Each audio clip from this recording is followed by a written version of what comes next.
Student, आप सभी लोगों का हमारे चैनल में स्वागत है। अगर आप हमारे चैनल पर नए हैं तो हमारे चैनल को सब्सक्राइब करें और वीडियो को लाइक करिए। आज हम पढ़ाएंगे आप लोगों को गंगा नदी तंत्र। गंगा नदी तंत्र के बारे में आप लोगों को बताएंगे डायग्राम के माध्यम से। गंगा नदी के बारे में हम बात कर लेते हैं तो कुछ तथ्यों की बात कर लेते हैं, महत्वपूर्ण तथ्य जो बेसिक चीज़ होता है। तो हम इसके बारे में जो है गंगा नदी जो है भारत की सबसे लंबी नदी है। गंगा नदी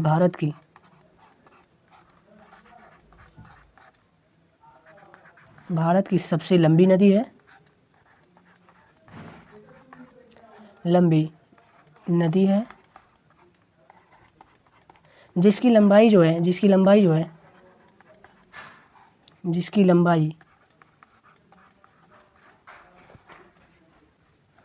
2525 किलोमीटर है, 2525 किलोमीटर है।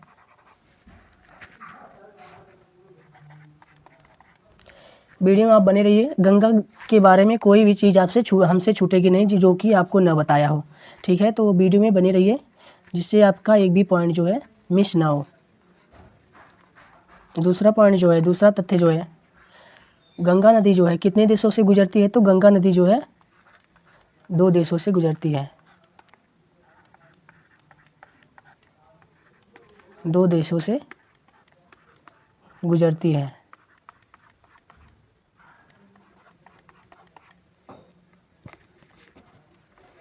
हमारा अगला तथ्य है गंगा नदी 2 देश से गुजरती है। वो देश कौन सा है, जैसे कि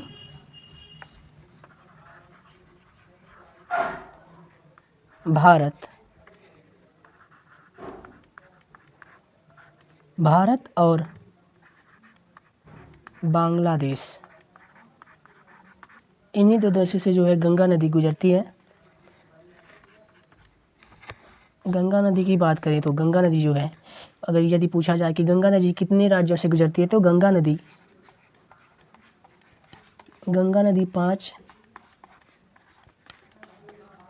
5 राज्यों से, जो भारत के 5 राज्यों से गुजरती है।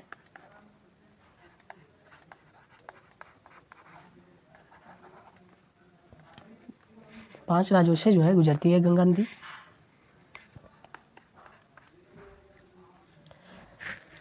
और वो जो है हमारे राज्य कौन कौन से हैं, तो उत्तराखंड,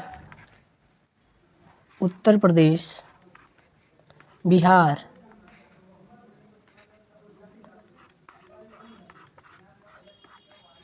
झारखंड और एक है पश्चिम बंगाल।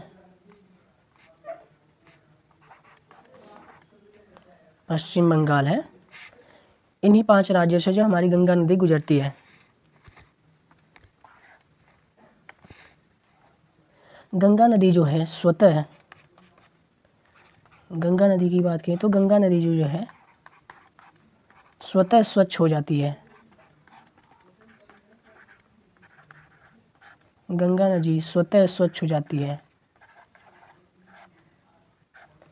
गंगा नदी का कभी भी पानी जो है ख़राब नहीं होता है, उसमें कीड़े नहीं बढ़ते हैं, क्योंकि उसमें जो है बैक्टीरियोफेज नामक वायरस जो है पाया जाता है।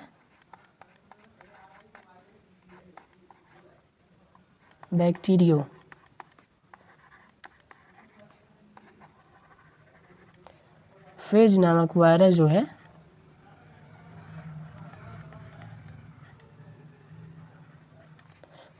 इसमें पाया जाता है, जिसके कारण जो है पानी हमारा स्वच्छ रहता है, इसमें कीड़े कभी भी नहीं पड़ते हैं। आप लोग देखते होंगे कि जो मेला जाते हैं प्रयागराज या फिर किसी भी गंगा नदी के आसपास, जो कि जैसे कि बनारस हो गया, तो सभी लोग जो है बोतल में पानी भरकर अपने घर ले जाते हैं और घर में छिड़कते हैं, और काफ़ी दिन रखने के बाद भी वो पानी जो है ख़राब नहीं होता है और उसमें कीड़े नहीं पड़ते हैं। तो इसी कारण जो नहीं पड़ते हैं, क्योंकि उसमें बैक्टीरियोफेज वायरस जो है उसमें पाया जाता है, जिससे वो पानी को शुद्ध रखता है और कीड़ों से वो लड़ता है, कीड़ों को मार देता है, इसलिए इसमें कीड़ा नहीं पैदा हो पाते हैं। और गंगा नदी को राष्ट्रीय नदी कब, भारत का राष्ट्रीय नदी कब घोषित किया गया, तो गंगा नदी को 2008 में जो है राष्ट्रीय नदी है, 2008 में राष्ट्रीय नदी के रूप में घोषित किया गया। इसे राष्ट्रीय नदी घोषित किया गया।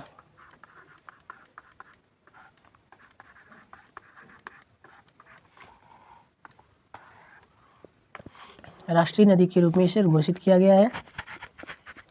और गंगा नदी में जो है, गंगा में जो पाई जाने वाली जो है, जो भारत का राष्ट्रीय जलीय जीव किसे कहा जाता है, तो गंगा नदी में पाई जाने वाली डॉल्फिन को गंगा डॉल्फिन,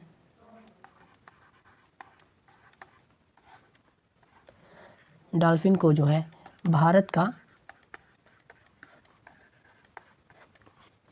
राष्ट्रीय जलीय जीव, भारत का राष्ट्रीय जलीय जीव घोषित किया गया है।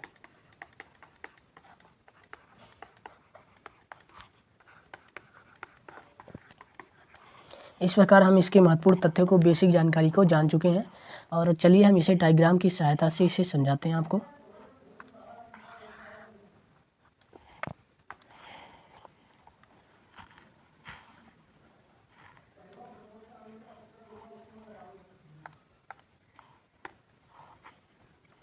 हमारी गंगा नदी जो है उत्तराखंड से निकलती है।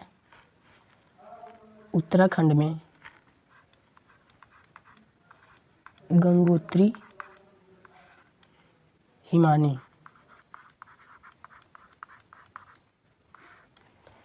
गंगोत्री हिमानी जो है, यहाँ से एक नदी निकलती है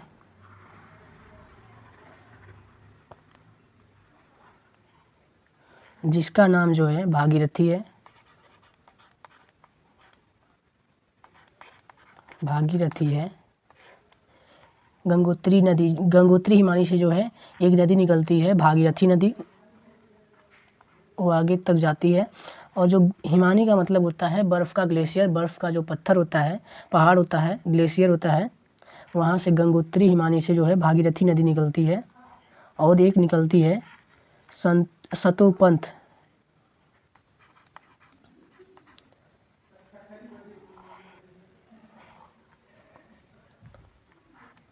सतोपंथ,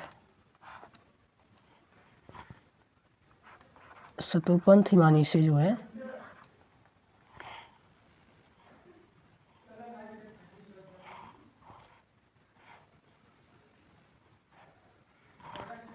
सतोपंथ हिमानी जो है एक नदी निकलती है।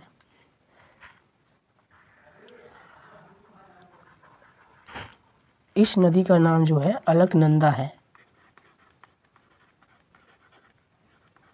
अलकनंदा, अलकनंदा जो है सतोपंथ हिमानी से निकलती है। और अलकनंदा की बहुत सारी सहायक नदियां हैं। और उसके बाद जो यहाँ पर मिलती हैं अलकनंदा नदी और भागीरथी नदी, जिस जगह पर मिलती हैं उसे हम देवप्रयाग कहते हैं। इस स्थान का नाम जो है, इस संगम को हम देवप्रयाग कहते हैं। जहाँ नदियों का जो है मिलन होता है उसे हम संगम कहते हैं और इसे देवप्रयाग कहा जाता है। देवप्रयाग के नाम से हम जानते हैं। और इसके बाद यहीं से जो है गंगा नदी आगे जो है निकल जाती है। और जो अलकनंदा नदी है, इसकी सहायक नदियाँ कौन सी हैं, अलकनंदा में जो है मिलकर आकर मिल जाती हैं, तो बताते हैं आपको। एक है धौली गंगा,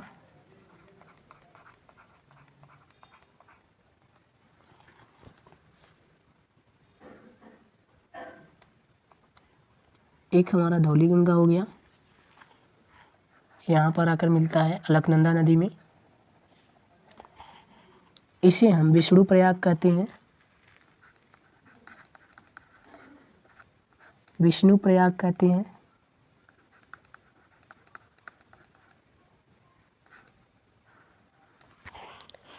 उसके बाद जो हमारा है एक यहाँ पर नंदाकिनी नदी,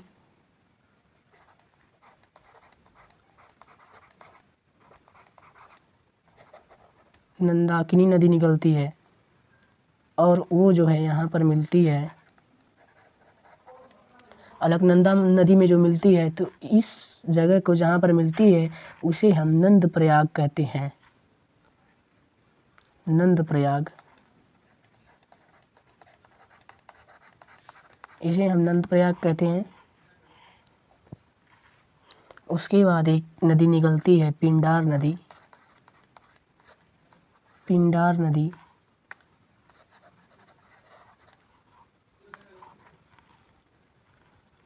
एक निकलती है पिंडार नदी।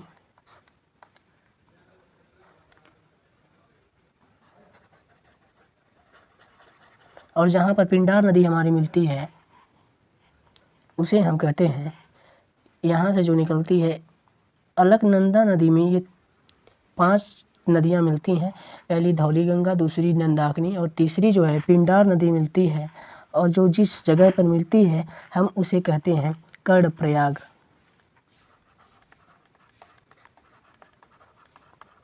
इन सभी नामों को आप याद रखिएगा, क्योंकि यहीं से जो हमारा क्वेश्चन मिलता है, पूछता है कि धौली गंगा और अलकनंदा नदी मिलती है तो कौन सा प्रयाग कहा जाता है उसे, तो विष्णु प्रयाग उसे कहा जाता है। और ये भी पूछा जाता है कि विष्णु प्रयाग किन नदियों के मिलन से होता है, तो आप बता सकते हैं अलकनंदा और धौली गंगा के जहाँ संगम होता है उसे हम विष्णु प्रयाग कहते हैं। और एक हमारा एक और नदी निकलती है यहाँ से, यहाँ जो है केदारनाथ। केदारनाथ जो मंदिर है, केदारनाथ मंदिर जो है, केदारनाथ भोलेनाथ का मंदिर है। और यहाँ से जो है एक नदी निकलती है,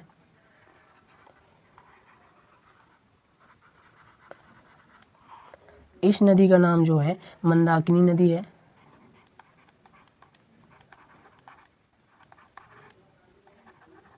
यह नदी भी जो है अलकनंदा नदी में मिल जाती है। और जहाँ पर ये नदी मिलती है, मंदाकिनी नदी अलकनंदा नदी में जब मिलती है तो उस स्थान को जो कहा जाता है रुद्रप्रयाग। रुद्रप्रयाग हम इसे इस प्रकार से याद रख सकते हैं कि केदारनाथ यानी भोले बाबा का जो स्थान है, मंदिर है, वहाँ से निकलती है। और रुद्र जो है ये भी शंकर भगवान का ही नाम है, तो हमें इस प्रकार याद रख सकते हैं इसे कि मंदाकिनी नदी और अलकनंदा नदी के संगम को हम रुद्रप्रयाग कहते हैं, जो कि केदारनाथ से मंदाकिनी नदी निकली है। और अलकनंदा जो है सतोपंथ हिमानी से निकली है। और सतोपंथ से जो निकली है, और यहाँ पर जो एक मंदिर है बद्रीनाथ, बद्रीनाथ इसे भी हम याद रखेंगे क्योंकि बहुत ही इम्पोर्टेंट है। तो आप लोग समझ गए होंगे कि धौली गंगा अलकनंदा जो है उसके संगम को विष्णु प्रयाग कहते हैं। नंदाकिनी और अलकनंदा को जो है संगम को हम नंद प्रयाग कहते हैं। और पिंडार नदी और अलकनंदा नदी के संगम को हम कर्ण प्रयाग कहते हैं। और रुद्रप्रयाग जो है मंदाकिनी नदी और अलकनंदा नदी के संगम को हम कहते हैं। और भागीरथी जो है, भागीरथी नदी जो है और अलकनंदा नदी के संगम को हम जो है देवप्रयाग कहते हैं। इसके आगे जो नदी जाती है इसी को हम गंगा नदी कहते हैं। और ये सभी जो है नदियां हैं ये सभी उत्तराखंड में ही है। जो उद्गम स्थल है सभी नदियों का उत्तराखंड में ही है। तो हम इसके आगे समझाते हैं।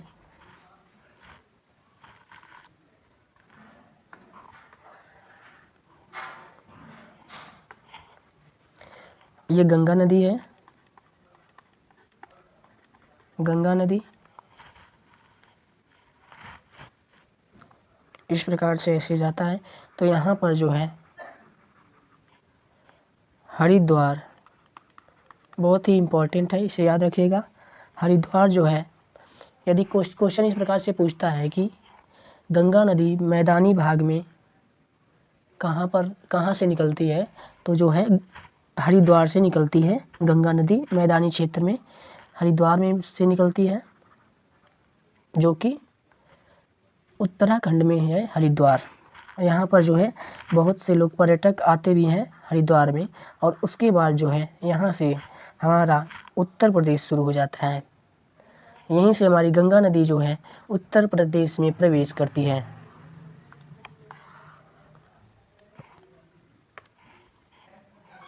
यहाँ से हमारी नदी जो उत्तर प्रदेश में प्रवेश करती है। तो चलिए हम बताते हैं इसे। क्वेश्चन पूछता है कि गंगा नदी मैदानी क्षेत्र में कहाँ पर प्रवेश, सबसे पहले कहाँ पर प्रवेश करती है, तो हरिद्वार में जो है मैदानी क्षेत्र में प्रवेश करती है गंगा नदी। उसके बाद जो हमारा यूपी आ जाता है, उत्तर प्रदेश आ जाता है। उसके बाद हम बता रहे हैं आपको, गंगा नदी जब यूपी में आती है तो यहाँ पर कन्नौज में आकर जो है कन्नौज से होती हुई गुजरती है।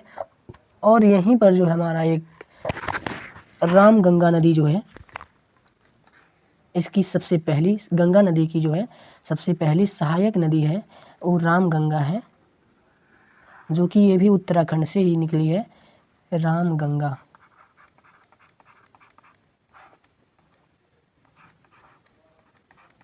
ये भी इससे आगे का क्लास जो है हम अगली वीडियो में बना देंगे, तो आप लोग उस वीडियो को भी देख लीजिएगा, क्योंकि ये वीडियो बहुत ही लंबी होती जा रही है। तो मिलेंगे अगली वीडियो में, तब तक के लिए धन्यवाद। हमारे चैनल को सब्सक्राइब करिए और वीडियो को लाइक करिए। धन्यवाद।